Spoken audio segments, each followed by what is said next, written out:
ஓம் ஸ்ரீ கருப்பண்ணசாமியே போற்றி போற்றி போற்றி. என் அன்பு குழந்தையே, இன்று உன் அப்பன் கருப்பண்ணசாமி நேற்று இரவு உன்னுடைய இல்லத்தின் வாசலில் நடந்த ஒரு மிகப்பெரிய கூத்தினை பற்றி பேச வந்திருக்கின்றேன். இந்த கூத்தினை உன் இல்லத்தின் வாசலில் நடத்தியவள் யார் என்பதை இன்னும் சற்று நேரத்தில் நான் உனக்கு காட்டி விடுவேன். இந்த அப்பனுக்கு தெரியுமல்லவா யார் உன்னுடைய வாழ்க்கையில் இது போன்ற விஷயங்களை எல்லாம் நடத்துவார்கள் என்று. இவள் நடத்திய கூத்து உன்னுடைய வாழ்க்கையில் எந்த அளவிற்கு பாதிப்பினை ஏற்படுத்தி இருக்கிறது அல்லது எந்த அளவிற்கு கஷ்டத்தை கொடுத்திருக்கிறது என்பதை பற்றியெல்லாம் உன் அப்பன் உனக்கு தெளிவாக சொல்லி விடுகின்றேன். உன்னை சுற்றி நடக்கின்ற விஷயங்களை பற்றியெல்லாம் நீ கவலைப்பட்டு கொண்டிருக்காமல் அப்பன் சொல்கின்ற வார்த்தைகளை கேட்டு இவளுக்கு என்னதான் உன் வாழ்க்கையில் தேவைப்படுகிறது என்பதை நீ நிச்சயமாக இந்த நேரத்தில் தெரிந்து கொள்ள வேண்டும். இந்த வாழ்க்கையில் நடக்கின்ற ஒரு விஷயத்தை நான் உனக்கு தெரிவிக்க விரும்புகிறேன் என்றால், இந்த வாழ்க்கையில் உன்னை சுற்றி நடக்கின்ற சில விஷயங்கள் எல்லாம் நிச்சயமாக உனக்கு தெரிந்திருக்க வேண்டும். என் அன்பு குழந்தையே, உன்னை சுற்றி வருகின்ற இந்த துன்பங்களை எல்லாம் என்னவென்று இதுவரை அறிந்திருக்கவில்லை. வாசலில் நடக்கின்ற விஷயங்கள் எதுவும் உனக்கு சரியாக தெரிவதும் இல்லை. என்னமோ நடக்கிறது, ஏனோ இருக்கிறோம், ஏனோ இரவு வருகிறது, உறங்குகிறோம், திரும்ப எழுந்து செல்கிறோம், என்ன நடந்தாலும் பார்த்து கொள்ளலாம் என்று நீயாக எதையும் கண்டுகொள்ளாமல் சென்று விடுகிறாய். அதோடு உன்னிடத்தில் தேவையற்ற எண்ணங்களும் சிந்தனைகளும் அதிகமாக இருக்கிறது அல்லவா?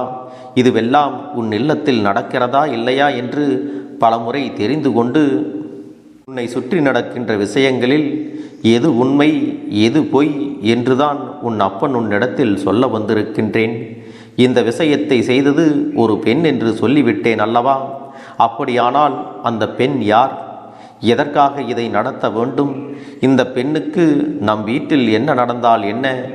நாம் அவர்களை எப்படி அடையாளம் கண்டு கொள்வோம் என்ற கேள்விகள் எல்லாம் உன்னிடத்தில் இருக்கிறது அல்லவா? இதற்கான பதிலையும் உன் அப்பன் நான் சொல்லி விடுகிறேன். சில காலமாகவே ஒரு பெண்ணின் பார்வை உன் குடும்பத்தின் மீது பட்டிருக்கிறது. உன்னிடத்தில் பேசும் பொழுதெல்லாம் துருவி திருவி பல கேள்விகளை எல்லாம் கேட்டுக்கொண்டிருக்கிறார்கள். ஒரு நிமிடம் கூட உன்னை அமைதியாக இருக்க விடுவது இல்லை. அவளுடைய பார்வையும் உள்நோக்கத்தோடு பேசுகின்ற பேச்சுகளும் பல சமயங்களில் உனக்கே எரிச்சலை தந்திருக்கிறது அல்லவா? அப்படிப்பட்ட பெண்ணின் உண்மையான குணங்களை நீ அடையாளம் காண வேண்டிய தருணம் உனக்கு வந்து விட்டது. இப்படிப்பட்ட மனிதர்கள் எல்லாம், அதிலும் குறிப்பாக இந்த பெண் வாழ்க்கையில் என்ன செய்ய நினைக்கிறாள் என்பதையும் நீ தெரிந்து கொள்ள வேண்டும். உன்னை சுற்றி நடக்கின்ற நன்மையாக இருந்தாலும் தீமையாக இருந்தாலும் இதையெல்லாம் உன் அப்பன் உன்னிடத்தில் வந்து எச்சரிக்கையாக சொல்லி உன்னை நாள்தோறும் வழிநடத்தி கொண்டிருக்கிறேன் அல்லவா? என் அன்பு குழந்தையே, இப்படிப்பட்ட ஒரு பெண் தீய எண்ணங்களோடு உன்னிடத்தில் வந்து பேசும் பொழுது அதை நான் உனக்கு அடையாளம் காண்பித்து கொடுக்காமல் விட்டுவிட மாட்டேன் அல்லவா? பிள்ளையே, இந்த பெண் உன் இல்லத்திற்கு வந்துவிட்டு வெளியில் செல்லும்போது உன் இல்லத்தின் வாசலில் நின்று கொண்டு உனக்கு ஒரு சாபத்தை விட்டு சென்றிருக்கிறார். இவள் கொடுத்த சாபம் என்ன தெரியுமா? இவர்கள் அடித்து கொண்டு சாவார்கள் என்று நாம் நினைத்தால் இங்கே எல்லோரும் சந்தோஷமாக இருக்கின்றார்கள். இது எப்படி நடந்தது? இனிமேலும் இதுவெல்லாம் தொடரக்கூடாது, எதையாவது செய்ய வேண்டுமே என்பது போன்ற ஒரு எண்ணம் இவர்களுக்குள் வந்திருக்கின்றது. இவர்களின் இந்த எண்ணத்தினால் உன்னுடைய வாழ்க்கையில் மேலும் மேலும் பல கஷ்டங்கள் உனக்கு நடக்க வேண்டி இருப்பதாக அவர்கள் கங்கணம் கட்டிக்கொண்டு மீண்டும் மீண்டும் உன்னுடைய இல்லத்தையே நோட்டமிடுகிறார்கள். எந்த காலத்திலும் உனக்கு நன்மைகள் நடந்துவிடக்கூடாது என்று இவர்கள் நினைக்கின்றார்கள். இவர்களின் எண்ணமும் செயலும் இப்படித்தான் இருக்கிறது. இவர்களை பார்க்கும் பொழுது இந்த கருப்பண்ணசாமி எனக்கே கோபத்தை தூண்டுகிறது. ஒருவரை பார்த்து பொறாமைப்படுவதும் அவர்கள் வாழ்க்கையில் நல்லது நடக்கக்கூடாது என்று நினைப்பதும் சகஜமான காரியமாக இப்பொழுதெல்லாம் மாறிவிட்டது. இன்று இருக்கக்கூடிய மனிதர்கள் எல்லாம் யாரும் நன்றாக இருக்க வேண்டும் என்று ஒரு நொடி கூட நினைப்பது கிடையாது. அடுத்தவர்கள் கண்ணீர் சிந்தினால்தான் இவர்களுக்கு சந்தோஷம். அப்படி இருக்கின்ற இந்த நேரத்தில் உன்னுடைய வாழ்க்கையில் இருக்கின்ற சில விஷயங்களை நீ சரியாக தெரிந்து கொள்ள வேண்டும். அன்பு குழந்தையே, முதலில் நீ ஒரு விஷயத்தை புரிந்து கொள்ள வேண்டும். உன் இல்லத்திற்குள் இப்படிப்பட்ட பெண்களை அனுமதிப்பதோ, இவர்கள் பேசுகின்ற வார்த்தைகளை செவிகொடுத்து கேட்பதோ நாளை உன்னுடைய வாழ்க்கையில் உனக்குத்தான் மிகப்பெரிய துன்பங்களை எல்லாம் கொண்டு வந்து கொடுக்கும். அதற்கான ஒரு அறிகுறிதான் இது என்பதை புரிந்து கொள்ள வேண்டும். இந்த பெண் உன்னிடத்தில் பேசும் பொழுது நல்லபடியாக பேசுகிறாள். மற்றபடி இவர்களின் மனதில் இருக்கின்ற எண்ணங்கள் எதுவும் நல்லதாக இல்லை. உன்னை பற்றி மற்றவர்களிடத்தில் பேசும் பொழுது தவறான எண்ணங்களையும் தவறான விஷயங்களைத்தான் இவர்கள் பேசுகிறார்கள். இப்படிப்பட்ட பெண்களை இப்பொழுது வேண்டுமானால் உன்னால் முழுமையாக அடையாளம் காண முடியாமல் போகலாம். அப்பன் சொன்னதற்கு பிறகு நீ நிச்சயமாக அடையாளம் கண்டு கொள்வாய். அந்த திறமை உனக்குள் வந்துவிடத்தான் போகிறது.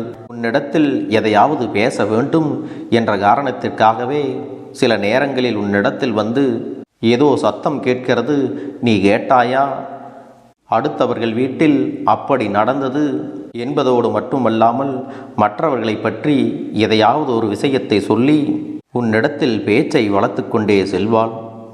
இப்படி இருக்கக்கூடிய பெண் நீ நிச்சயமாக உன் வாழ்க்கையை விட்டு விலகிச் செல்லத்தான் போகிறார்கள். பிள்ளையே, இவர்கள் சாபம் கொடுத்து விட்டார்கள் என்பதற்காக நீ பயப்பட வேண்டாம். இவர்கள் என்னென்ன சாபம் கொடுத்தார்களோ, நீ எப்படியெல்லாம் அழிய வேண்டும் என்று சொன்னார்களோ, அந்த விஷயங்கள் எல்லாம் நிச்சயமாக அவர்கள் வாழ்க்கையில்தான் நடக்கப் போகிறது என்பதை நீ தெரிந்து கொள்ளப் போகிறாய். இந்த கருப்பண்ணசாமி சொல்கின்ற வார்த்தைகளில் இருக்கின்ற உண்மைகள் இன்று வேண்டுமானால் உன்னுடைய சந்தேகத்திற்கு இடமானதாக இருக்கலாம். ஆனால் நாளை இவையெல்லாம் நடக்கும்போது, அன்றே நம் அப்பன் சொன்னார், நாம் தான் இதையெல்லாம் கேட்காமல் இருந்து விட்டோம் என்று நீயாக உணர்ந்து கொள்வாய். என் அன்பு குழந்தையே, இந்த கருப்பண்ணசாமி உன் இல்லத்தின் வாசலில் காவலாக நிற்கும்போது இப்படிப்பட்ட தீய எண்ணங்களோடு வருபவர்களையும் தீய சக்திகளையும் நான் நாள்தோறும் கண்காணித்து கொண்டுதான் இருக்கிறேன். இந்த தெய்வத்தின் பார்வையில் எது நியாயமோ அதற்கு மட்டும்தான் நல்லது நடக்கும். மற்றது எல்லாம் நிச்சயமாக அழிந்து போகும் என்பதையும் நீ புரிந்து கொள்ள வேண்டும். ஒருவருடைய வாழ்க்கையில் துன்பங்கள் வருகிறது என்றால் அது தானாக வருவது இல்லை. அவரவர்கள் எண்ணங்கள் தான் அவர்களுக்கான நல்ல விஷயங்களையும் கெட்ட விஷயங்களையும் உள்வாங்கி கொண்டிருக்கிறது என்பதையும் நீ புரிந்து கொள்ள வேண்டும். என் அன்பு குழந்தையே, மற்றவர்களுடைய எண்ணங்கள் எல்லாம் பொய்யாகி உன்னுடைய வாழ்க்கையில் நிச்சயம் நல்லது நடக்கும். இவர்களுடைய எதிர்மறையான எண்ணங்களுக்கெல்லாம் நீ எப்பொழுதும் மதிப்பு கொடுக்காதே. நீ நல்ல சிந்தனையோடு நாள்தோறும் உன்னுடைய செயல்களை எல்லாம் செய்து வந்தால் போதும். உன் அப்பன் உனக்கான விஷயங்களை எல்லாம் நல்லபடியாக நடத்தி கொடுத்து உன்னை முன்னேற்ற பாதையில் அழைத்துச் செல்வேன். என் அன்பு குழந்தைக்கு இந்த கருப்பண்ணசாமியின் ஆசீர்வாதங்களும் அன்பும் துணையும் என்றென்றைக்கும் முழுமையாக கிடைத்து கொண்டே இருக்கும்.